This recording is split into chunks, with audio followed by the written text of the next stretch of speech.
I think the good segue here is to say that there's a lot that needs to happen in fashion in terms of making digital asset creation and digital asset use work at scale and quality. It's pretty clear from the last two presentations that the industry is headed in one direction, which is greater use of digital assets and greater creation of digital assets at scale. What does it mean to make sure that we have the right people to take advantage of those possibilities? So I'm going to hand over in a minute to a fairly hefty panel discussion about one of the most important subjects, which is that the growth of talent and skills in the digital space. The panel is going to be led by Michael Ferraro, who's from FIT in New York. But before we get into that open conversation, I'm going to introduce four other organizations, educational institutions, and their speakers in order, after which each one of them is going to give you a quick presentation about their own particular focus and the work that their educational institutions are doing. So we have, and I apologize if I mispronounce any of these, I'm reading them quick. We have Howard Stroder, who works in textile surface design, and Jenny Cook, who works in fashion merchandising, who are both from Virginia Commonwealth. After them, we're going to have Gloria Huang, who specializes in 3D fashion design, and Porterfield, who works in functional apparel, both from North Carolina State University. Then we're going to hear from Diane Limbaugh, who focuses on production, and Lynn Baradi, who are both from Oklahoma State University. And from my backyard, a friend of mine, Charlene Gallery, who works in fashion product development and marketing communications at the University of Manchester, UK, not Manchester, New Hampshire. It's always a good idea to get out in front of that one. I'm now going to hand over to you folks and let each of you introduce yourselves and give the audience a short overview of your focus and your work, starting with the folks from Virginia Commonwealth, I believe. Yes, thank you so much for having us, and good morning. All right, perfect. Hawa student and I are assistant professors from Virginia Commonwealth University. We're an urban research institution based in Richmond, Virginia, that prepares both design and merchandising students for careers in fashion.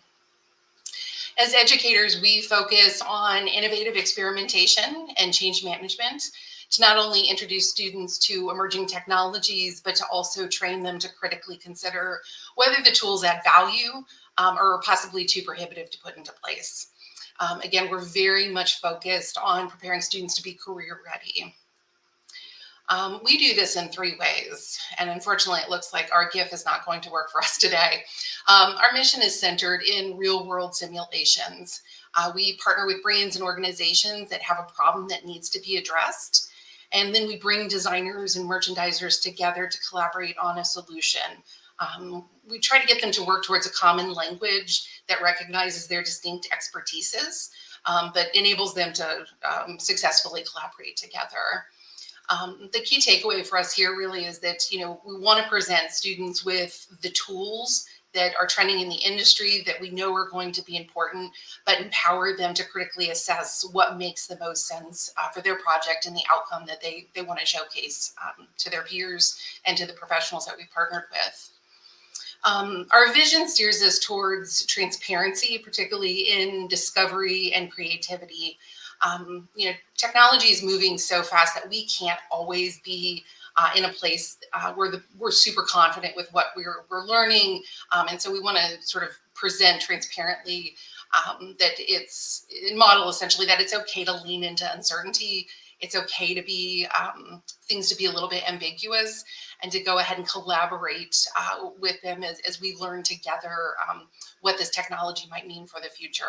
And in this instance, you'll see that we've got an example of Flow 3D.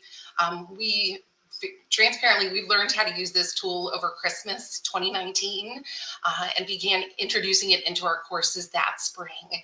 And, as a reminder, we were in the thick of COVID. We were transitioning from in-person learning to online learning, and showcasing, again, modeling to our students that, in the real world, in the industry, we sometimes just have to figure it out and make it work. Finally, VCU is a place where interdisciplinary collaboration is just standard. We're a large institution, so we've got lots of partners to collaborate with to find solutions. And in this instance, in terms of collaboration, we work to widen the circle beyond the fashion department to investigate solutions as a means of reinforcing inclusivity. So again, looking beyond merchandising, looking beyond design. We encourage students to consider how someone in computer science or engineering might enable a better solution, because they've learned about automation, or they can put artificial intelligence into practice in a way that we can't always do. Key takeaway being, that we teach them to identify an issue, collaborate on an issue, or collaborate on a solution, and really look at people who may not always be intuitive to them yet, because they haven't had that experience to look outside their expertise. In this particular example, you'll see some engineering students that work to develop an algorithm for our faculty that automatically assessed student patterns and reduced the workload of grading. And the outcome for us really was that, it sped up a process that was timely and sometimes a little bit painful, but enabled us to dedicate more one-on-one time to our students. And then finally, this slide showcases a number of the tools and technologies that we use on a day-to-day basis. But as you can see, generative AI is something that we're particularly excited about right now. This semester, we're in the process of teaching students how to use generative AI in a way that enables them to get to a faster or better outcome more efficiently, where there's responsible use in place. And again, just to kind of speed up that ideation process and get them to consider things that their mind's not going to initially. And again, I'm Jenny Cook. This is Hawass Duda, and this is our contact information if you'd like to connect.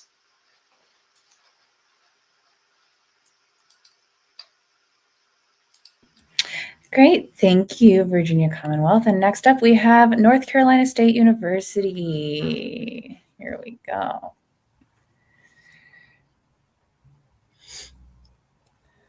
Okay. Hi.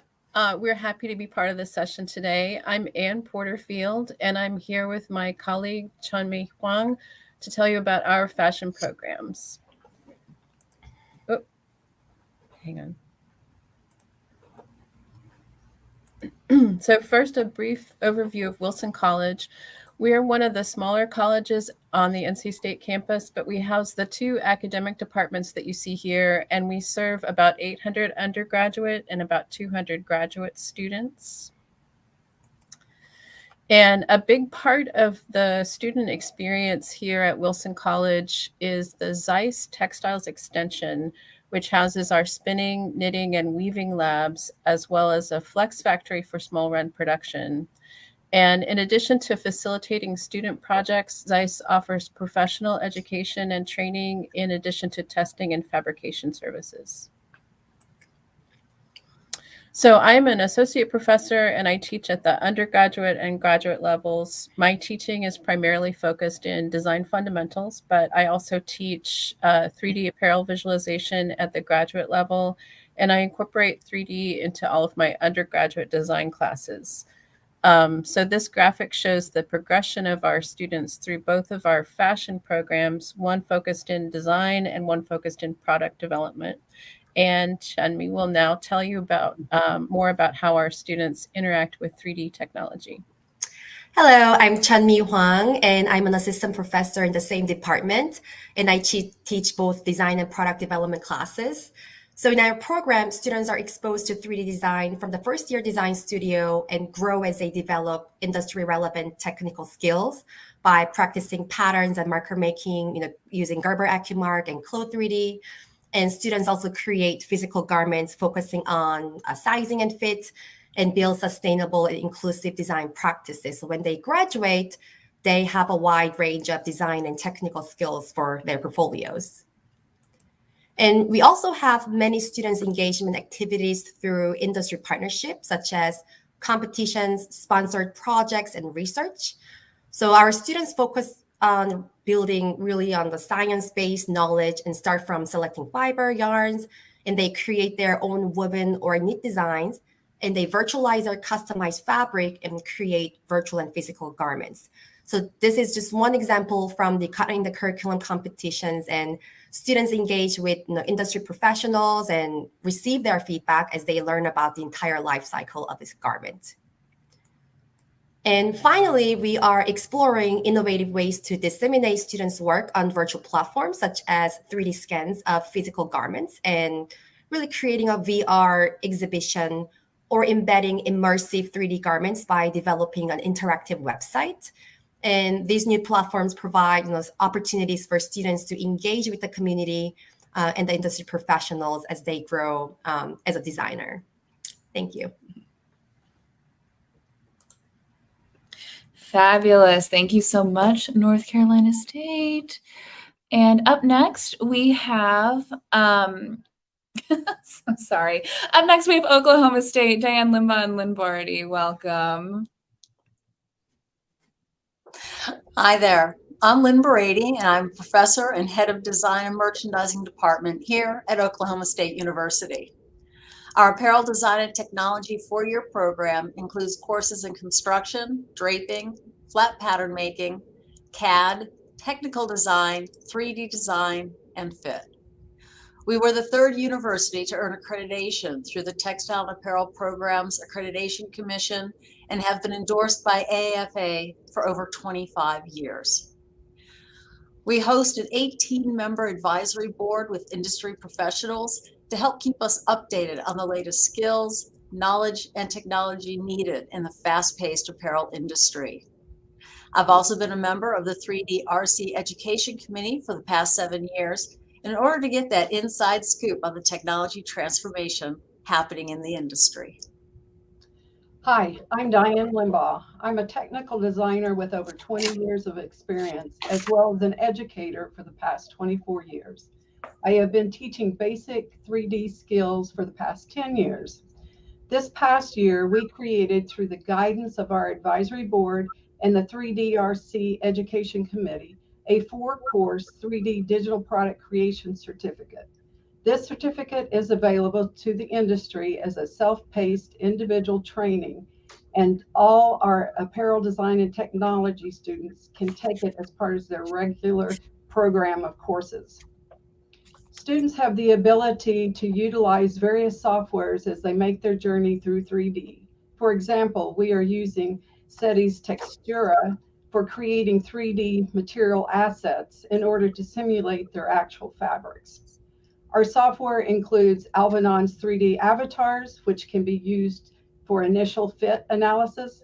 Students also have the opportunity to use our Human Solutions 3D body scanner to scan their models and to create avatars to complete their virtual fits. Last year, we scanned over a dozen models. Our seniors use Browseware's V-Stitcher to perfect the balance of their designs and conduct initial fittings before cutting out and muslin for their final fit. The students appreciate not having to spend time and money on multiple muslins, as it took them only one final fitting before they were able to cut it out into their final fabric. Every year we produce our fashion show, Euphoria. Last April, the students developed a virtual show of their designs prior to them actually making their debut on the runway. This truly helped to showcase our students' abilities and the digital to physical process. This year, we have added trapdoor stage for real-time rendering and creating different environments to highlight the designs. Some are highly realistic and others are quite fantastical. We are excited about the deep dive into the latest technology and upskilling our students for the jobs in 3D technical design. Currently, our juniors are starting their initial journey into 3D, and our seniors are polishing up their skills in preparation for this next year's fashion show. The video that you are watching was created by our first 3D design student. Feel free to reach out to us for more information.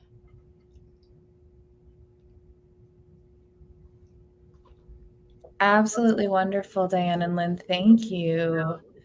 You got me dancing in my seat. And up next, our final presenter for now, we have Michael Ferraro from DTech at Fashion Institute of Technology. And folks, if you're waiting for Charlene Gallery from University of Manchester, we're having a couple connectivity issues, so she'll be with us shortly. Michael, take it away. Okay. Hi, everyone. Thanks for joining us today. I am Michael Ferraro, the Executive Director of the FIT DTech Lab. which is a core component of the FIT Center for Innovation. And the lab serves as a bridge between academia and industry. It's not an academic unit itself. It's really in the president's office of the college. And our mission is really to engage faculty and students as they solve industry problems with design and technology. We looked really to offer industry the opportunity to de-risk innovation on behalf of brands and retailers. We're an agile environment that really functions with an industry operating model and create high impact learning experiences for students who are working basically in master classes with experienced faculty as we take on these challenges. Since May of 2017, we have undertaken 60 industry-sponsored projects engaging 90 faculty and 250 students. So it's been kind of a robust environment.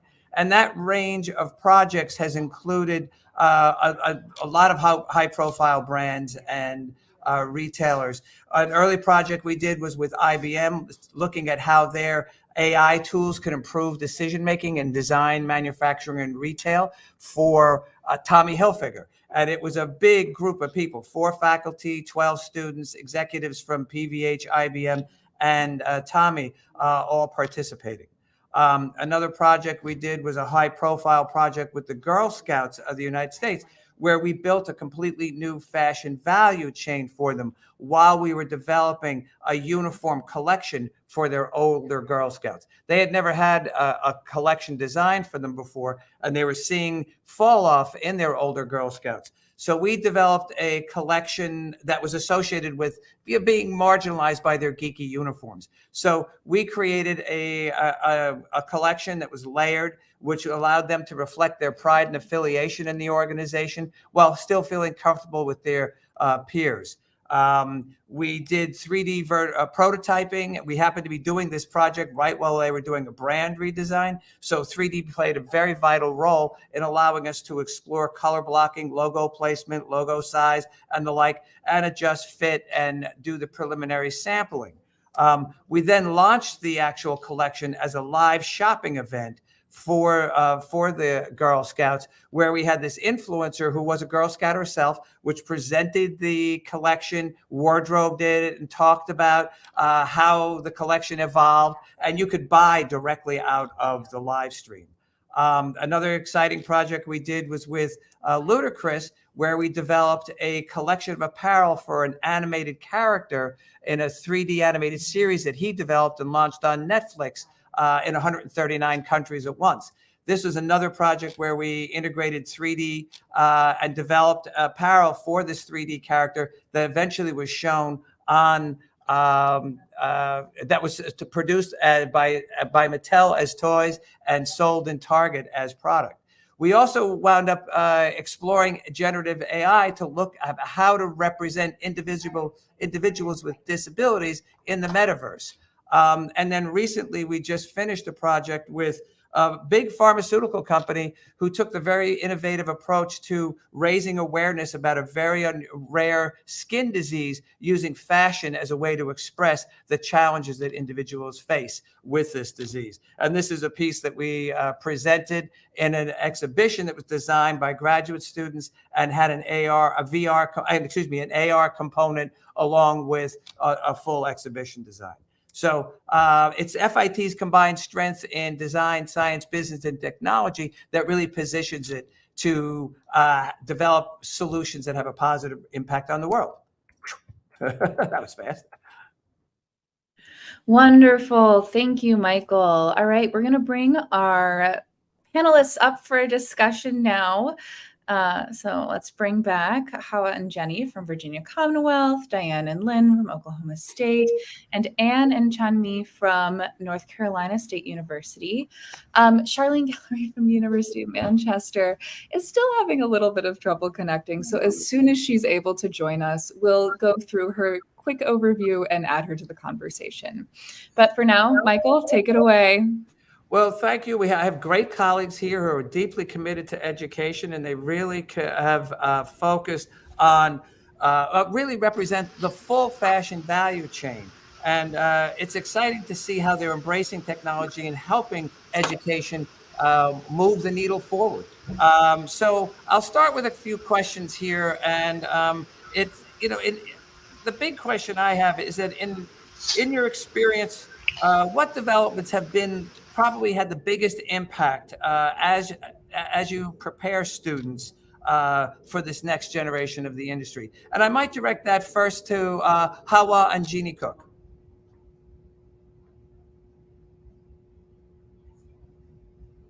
So that's okay. So thank you for getting ourselves acquainted with the question. I think that one of the ways that things have impacted is probably the accessibility of digital platforms, technologies, to kind of level the playing field so that all of the students or all of the educators as well have, especially during the COVID era when we were transitioning, we all had to use unfamiliar new technologies. And as we learned it, it allowed us to kind of expand out and realize that we didn't have to do things in kind of the traditional way.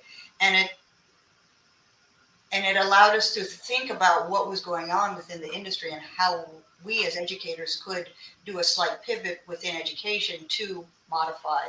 And I think so that, everybody's has a phone or a laptop, some sort of something, most of the students are very agile, to use your own word, and can navigate technology fairly. So you're seeing that the student body has adapted well to it, which is... We've all adapted well to it, and I think the student body, we always kind of lean on the fact that they are able to grasp, they're the glass generation, technology is what they've come up with. But just as if all of us get oversaturated, I think a lot of the students do as well. And so they've adapted in a way that they can navigate what's necessary and put aside what is maybe too much. And those are some of the things that we've noticed in our courses. And how about you? What have you seen as what are like the biggest change? What has really kind of rattled the world of education in your sphere? I think for us, for my own sort of journey as an instructor, just the fact that everybody's coming to class with a high level camera in their hands, that just really changes how we can ask students to interact with their surroundings in a very rapid and agile way, to gather visual information and inspiration. And it's just such a change from, when I started teaching and maybe some students had a camera on their phone and some didn't. So that's my thought. And Diane at Oklahoma State? Well, again, just like what they've said before, it's really quite interesting how the students today come to class excited to learn, especially because of the fact of the technology that we have and that what we are giving them, because most of them have been in that gaming industry or playing games their whole life, and to actually think that they can go to school and learn some of these techniques that they have spent their time, relaxing at home playing video games. And our students really have taken on this challenge of learning 3D, not only with browseware, but with settings, textura, and we're looking at stage and even into substance. And they're just like, what else can you give me? What else can I do? And we've had some of our students that have actually explored on their own and have really grown in this 3D world.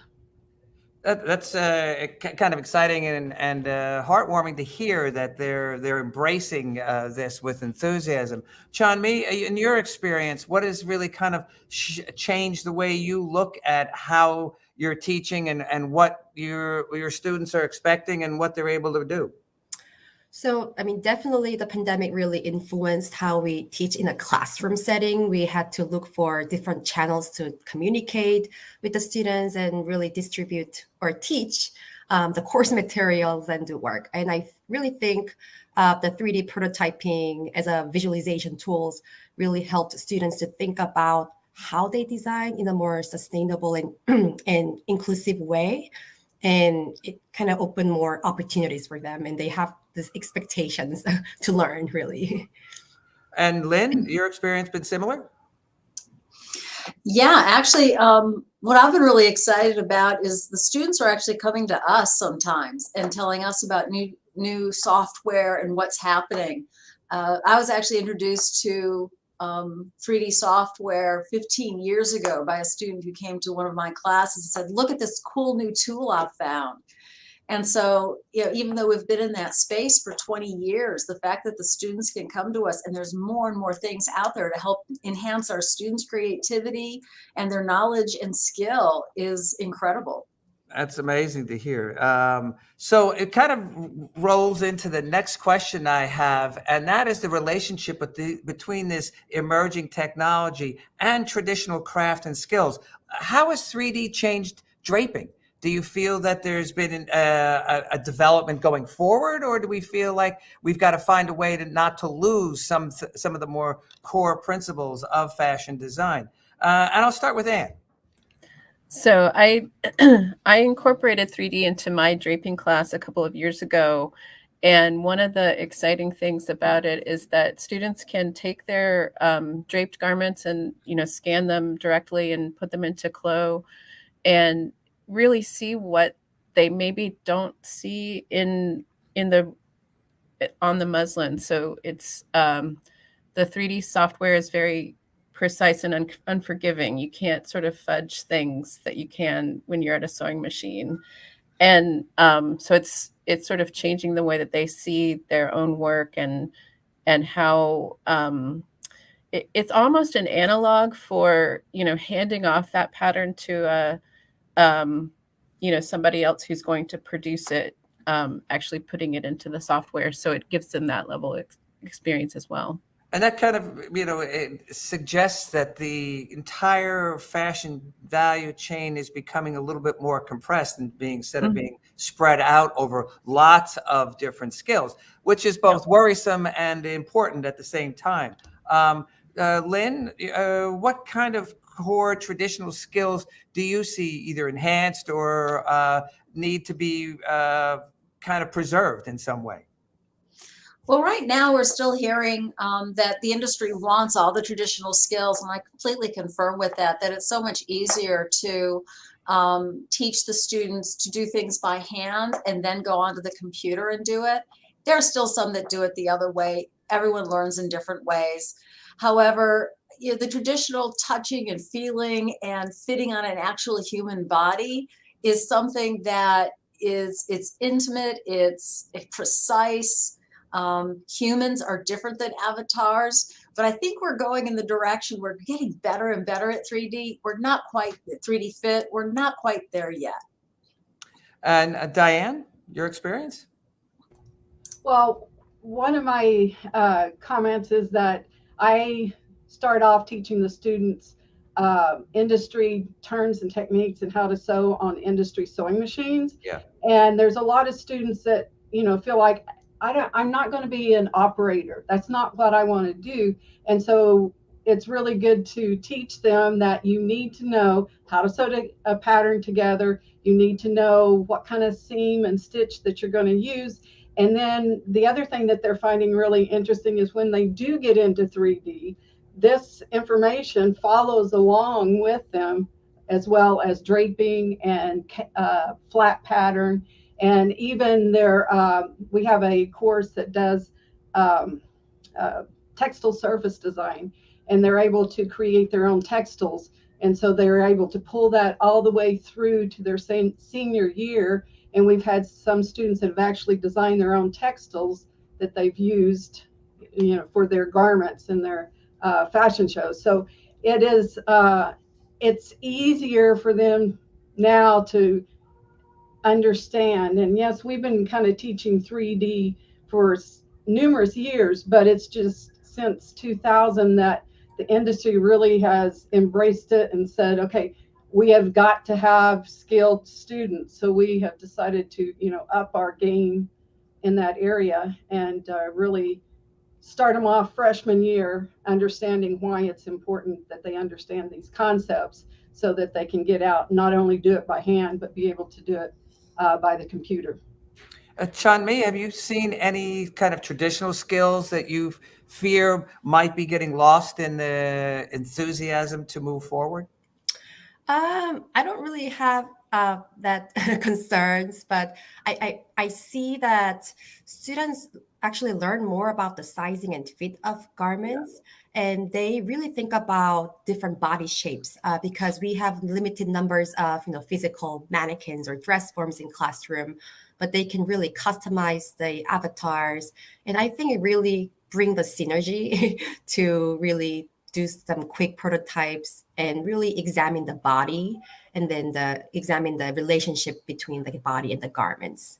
So that's a really exciting and important point because these tools have really allowed students to think about humans as humans and not idealized forms. And this makes it really a very powerful tool to incorporate a much broader community and people with disabilities who have often been given very little freedom and choice. So I too have seen the real power of that, creating a much more diverse community and styles for those people. So that to me is one of the strong benefits as well. Another thing that kind of starts to emerge, and when you start mentioning the range of software that students have to learn, I mean, it is staggering what they need to know. And this software is not easy to use. It has a really high level of complexity. Hawa, and Jeannie, what are your feelings about that load, that technical load? It can be quite complex. And I find that if we extend this knowledge to students and we do it in a way, again, that we acknowledge that it was tough for us to learn and that it's been a shift for us, I find that students tend to embrace it differently. Where we shift that expectation of, an A grade being this, it being more attuned to, I just need you to explore this and to get comfortable with it and to sort of find the silver lining within it. And so far the conversation today was we've talked about things like Flow 3D have, I think, been centered a little bit more in design. I just got off a 5-week course where I was teaching it to merchandisers. And while we couldn't get into pattern making and things like that, I found exposing them to this tool and having them look at patterns and seams and, they were exposed to sort of how things are constructed in a very distinct way. And I saw light bulbs going off, in terms of, oh, that's how that's together. It just was sort of a new possibility to, I almost looking at the inside of a garment and seeing it a little bit differently than when we expose maybe a merchandising student to, here's a fully constructed sweater or a garment, this is how this was put together. They can just experience it differently. And that was a really rewarding experience this semester.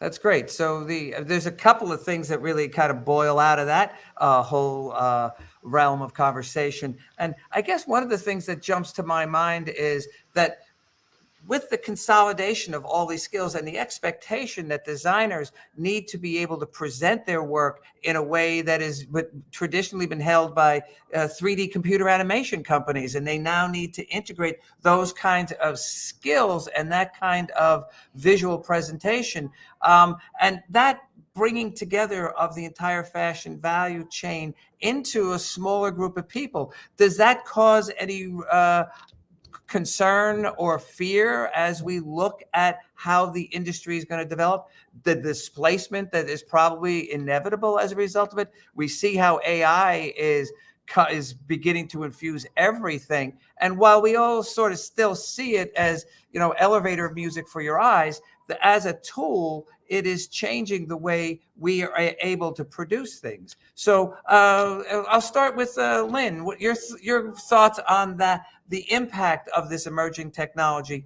on the community that is the industry? Okay, I'm old enough to remember when people were scared of computers being integrated into workspaces. So I'm actually really excited about this change. I think while some jobs might be moving away, more jobs are opening up, more skills. They're exciting. They need more training, but I'm not worried about this at all. I think the fact that the industry has embraced this so quickly, and I've never seen the fashion industry embrace technology so quickly as I have these past 5 years. It's been a roller coaster of a journey, and I am really excited that I'm here to go along for that ride, and I think the students are as well. And your thoughts? I agree. I think, I feel like we hear about something new and exciting every couple of weeks these days. And we've all sort of seen that ebb and flow of, okay, here's a new exciting thing. Is it going to stick or is it going to pass? And we know a little bit now about how much do we need to invest in learning about that new thing. We have some sort of markers for what we think sticking represents. So I think that's sort of where we are. We have a way of kind of assessing how much we need to be invested in each new thing as it comes along, which is a nice place to be. And I think, from a creative perspective, yeah, that is really exciting. But automation is intended to replace humans. So I wonder, have you got that sense that there is a kind of a crisis looming that is maybe down the line? And while those who are on the right side of the equation really are going to be empowered and to be able to do really important things like create a more inclusive community, and to provide a more sustainable environment. But the entire industry is made up of a lot of people who work, and with automation potentially displacing them, does that concern you? Sure. Yes. I mean, I think we're out in kind of an interesting position. We've just gone through this whole episode where we were essentially being replaced by faces on a screen, and we're now back in person most of the time, and we're seeing sort of a renewal of investment in that in-person interaction, at least from a management perspective. And I think that that's probably true in a lot of other industries as well. So great, Chudmi. What are you seeing? I mean, it's encouraging to hear Anne talking about the resilience of the human to come back being human and recognize the value of that interaction. Do you sort of see it the same way? Yes, I think those tools will be more empowering those students or designers, and because students actually, they are very motivated to learn about those 3D tools, and then they realize, okay, then I need to have the strong 2D pattern making skills, knowledge, and other knowledge related to that, and know the entire life cycle. So they really bring that motivations to the students, actually. Hala? Jenny, I'm going to have speak to this because we've been discussing this together a fair amount. She's very Yeah, I very much agree with everyone in the room here that I think it's more exciting than it's not. And I think that we always see that things get pulled to one direction sharply for a period of time, and then the ship sort of gets righted. And I sort of look back on the recession, and I'm sure everyone remembers when magazines were closing and it seemed like no one was going to own anything paper-based anymore, and bookstores shuttered, and then we missed it, and bookstores are rebounding and things are coming back, and things are a little different, but I see the exact same thing happening. We'll probably go far to one direction for a little bit, and then we'll realize we're missing a key skill here. We've really missed a step, and it's costing us more, and let's right the ship. And one of the things I see is when you're working in 3D in Browsware or Clo, you need to know pattern making, a skill that everybody thought was, you don't need that anymore. But now it's become, you really have to know how to construct, and construction is so important to effective fashion. So, in the process of looking at emerging technology, recognizing the value of tradition and the traditional craft and skills in making products successful and satisfying really becomes both an opportunity and a challenge. Diane, how about you? Where you see, because you're a little closer to the actual hand work that's associated with constructing garments. Yeah, well, the thing about automation, you mentioned that you still need a human there in case something breaks down with that piece of equipment or it malfunctions. I mean, it's just like, a knitting machine or anything else like that. So knowing those skills, knowing how to rebound if something went wrong, your computer goes down, what do? You've got to go and find an IT person. Yeah. Or, if you're working on patterns and or fit, what is it? And it goes down, you have to cut that garment out in muslin, try it on your fit model or whatever. You still have to move forward. So knowing those skills and being very proficient in those skills, even though we are moving with more technology, which I think is exciting, because I'm one that really likes to challenge the students and look for other things that could possibly help broaden their knowledge with that base, but yet still keep them grounded in the information that they need to know in case the computer goes down or something. One of the things I've seen happen here is a shortage of sewing machine mechanics. Yeah. And there's a real skill trade that is a little bit getting kind of overlooked. And I think pattern making is another one that is another, and sample making, such vital components that really are part of this next generation, but are not really given the highlight and the spotlight, and really, I think, create opportunities for what we might have in the past called vocational education, but it's really casting it differently so that those kinds of trades and crafts are recognized as being vital to the success of the entire process. Have you come across challenges like that, Diane, where you're, finding somebody to be able to repair some of these machines is getting harder? Yeah, I have a mechanic out of Ohio that I've worked with for the last 24 years. And once a year, he will make it his trek down to update, or not update, but look at all of our machines, make sure that they're all working order. But yes, it is very hard. And he even talks about how his job, there's, not as many people in his job, and it's can be a very difficult situation. Yeah. Yeah, and I think there's lots of areas in which those core skills can easily be overlooked as we move forward very rapidly, and then all of a sudden find ourselves short of vital technology. In the case of mechanics, in the case of pattern makers and sewing. It's a strange new world. It's both exciting and pretty daunting. And I've been involved in technology since the 60s, so yeah. I've been around all of the developments.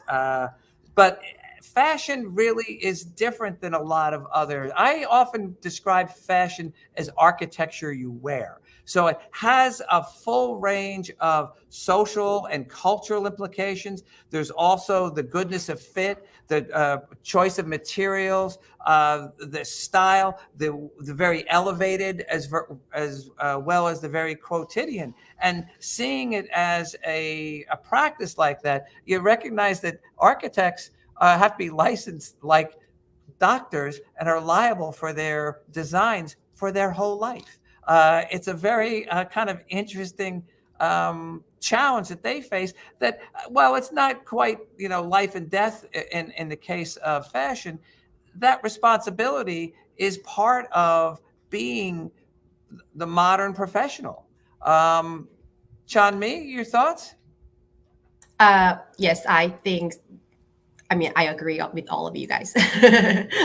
And I really think the 3D softwares or these emerging innovative tools can be implemented into our curriculum in the early stage as well. So students can grow as they learn both the traditional core skills and then the technical skills, and then they can learn how to merge these two things together to create and build their portfolios when they go into the industry.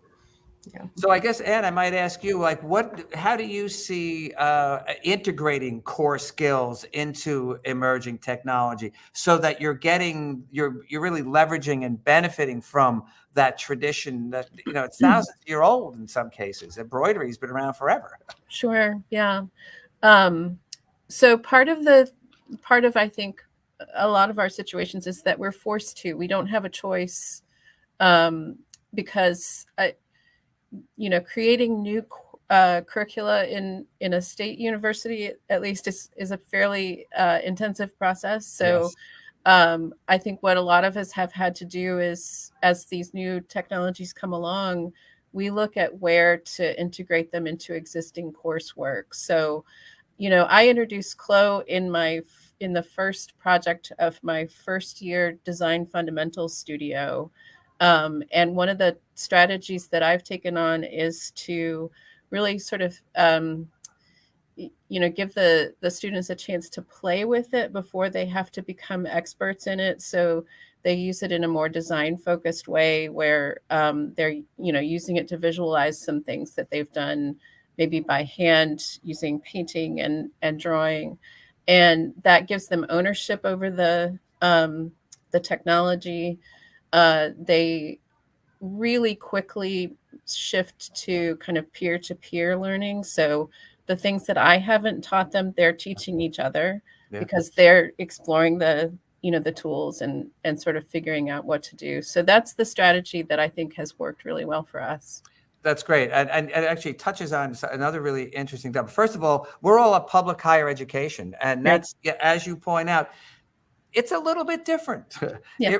It's a process. It could view it as cumbersome, but at the same time, it's a process that we have. And getting new technologies adopted has been taking some creative strategies, because at FIT, and I'm fairly sure it's true at your institutions as well, the faculty own their curriculum. So you don't tell them what to teach. They decide what they want to teach and figure out how to best integrate it. So, your relationship with your colleagues in these institutions, how have you found this emerging technology impacting them and their willingness to adapt or their reluctance and therefore their recalcitrance, which can be sometimes very daunting? Jeannie, how about you? You look like you have had some experiences that are interesting to share. I certainly have. I mean, as faculty members, we, worked in the professional realm. We've researched. We've spent so much time gaining these skills. And, as you get further in your career and you're sort of exposed to additional technologies, I think it's a challenge to give up something that you've become an expert at. And it's certainly something that we've struggled with in our department from time to time. I find, though, as faculty members, we're all curious. And we're all going to have different levels of adoption, right? So myself, I'm curious about everything. I'm positive about everything. So I'm like, yes, let's play with this. We should bring this in and test it in the classroom and see how the students, respond to it. And I think then there's value on the flip side of faculty who are a little bit more hesitant to do so. And I think that there's a place for that. I would say curious and forward-looking would be a common thread for all of us on this call. I mean, we wouldn't be here without that kind of spirit. I look at Ben's showing up, meaning that we're getting close to time. I was just you're getting close-ish. I'm not here in my policeman capacity, Michael. I'm here to kind of see if I can add a bit of the UK EU perspective, because Charlene wasn't able to join, and maybe see if I can just answer or kind of address some of the questions that are floating around maybe the disparity between, or the perceived disparity between, the speed of adoption in education and speed of adoption in industry, which I don't think is as vast as people make it out to be. No, and well, the industry had been very traditional and very locked in traditional practices. And then COVID really ignited the motivation to change. I think education had been anticipating that.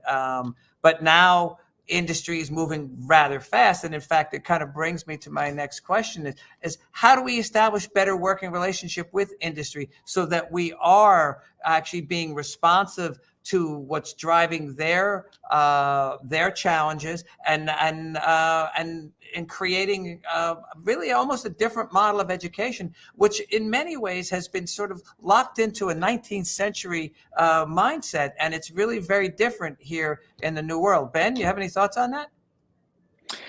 Yeah, I think I do. So, like I said, I'll very quickly just rehash the UK side of things. So Charlene from University of Manchester wasn't able to join. As it happens, University of Manchester is 30 minutes down the road from me.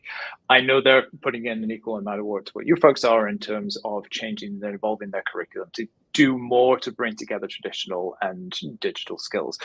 I think from an industry perspective, obviously, at events like this, you hear from evangelists a lot. So whether it's from Gap or from other organizations, we tend to hear from folks who have done a lot of work within brand and retail organizations or manufacturers to really spearhead adoption of 3D and digital product creation. So those people are naturally the ones that you tend to see at events like this. What you don't see is the amount of folks in industry who, prior to COVID, certainly looked at 3D and digital product creation as a novelty or as a pilot program or as something that only really applied to design and development, wasn't really going to have any impact elsewhere in the organization. So I think it's easy as an outside observer, and I've probably done it, to look in and to say, well, the industry is here and education is a little bit behind. What accounts for that disparity? But the industry as a whole is not here. There are certain brands who are further ahead at the kind of whole business level. There are certain departments and process champions who are further ahead. But would I have said 5 years ago, oh, the whole apparel industry, the whole footwear industry is full in on 3D and everybody needs to catch up? No, I would have said there are isolated brands who are ahead in that regard. I think the last couple of years has definitely been a tipping point. But there's a lot of comments from folks who are sort of saying, education was slow to move in this area. And I don't think that's necessarily true, because you said earlier, Michael, that it was just, your goal is about teaching students to solve industry problems with science and technology, right? I think design and technology.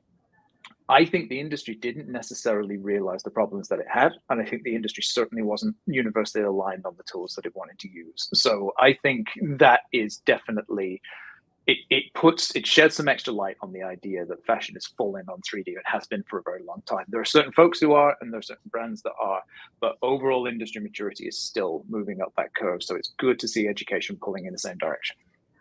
And we've been talking a lot about 3D and how important it has been, but another really important development is on-demand manufacturing and how that's going to change overall global economy. But from my perspective, it really gives tools to the emerging designer so that they can be competitive in a marketplace that's been dominated by consolidation into monster brands.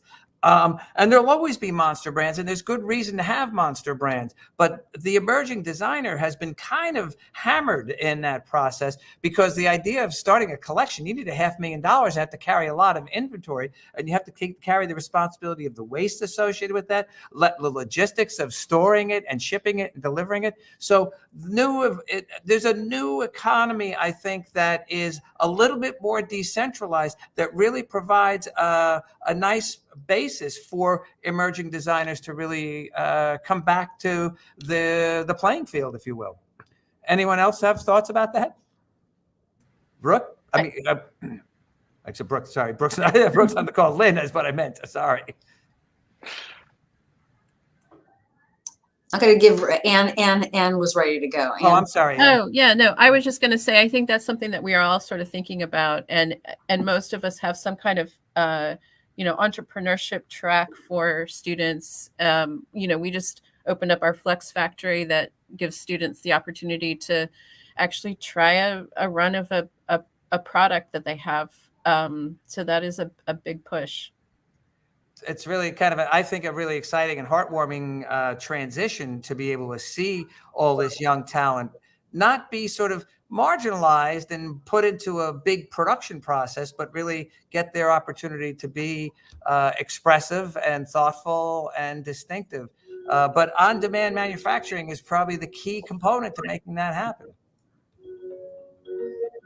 Anyone else want to volunteer some thoughts about, I've kind of dominated the questions, but and I'm happy to let any of you throw out a question to each other. So we only have a couple of minutes left.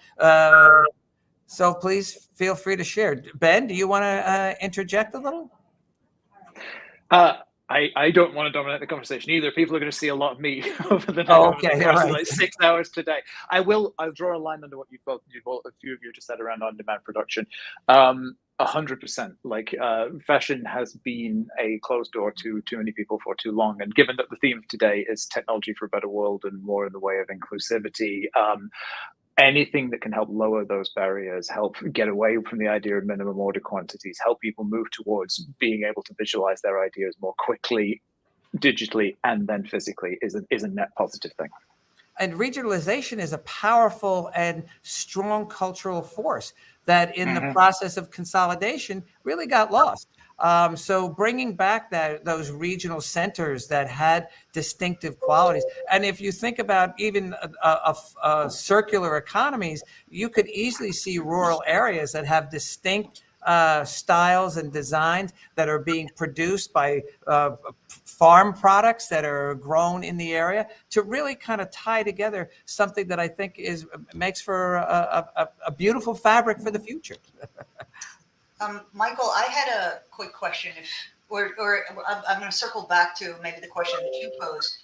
What are some ways to engage with the industry? It doesn't have to necessarily be big corporations.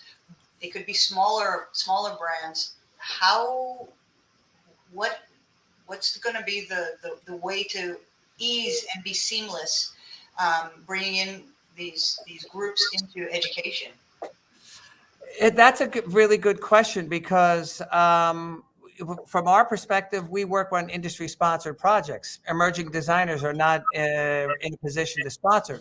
But what we've constructed is a couple of engagements. We've done something we call Product in a Day, where we'll put together teams of students and faculty and industry professionals and conceptualize a capsule collection, develop 3D virtual prototypes, and then go into the sewing lab and make the digital prototype, the physical prototypes. So it creates a way for them to get involved in the entire cycle of developing products.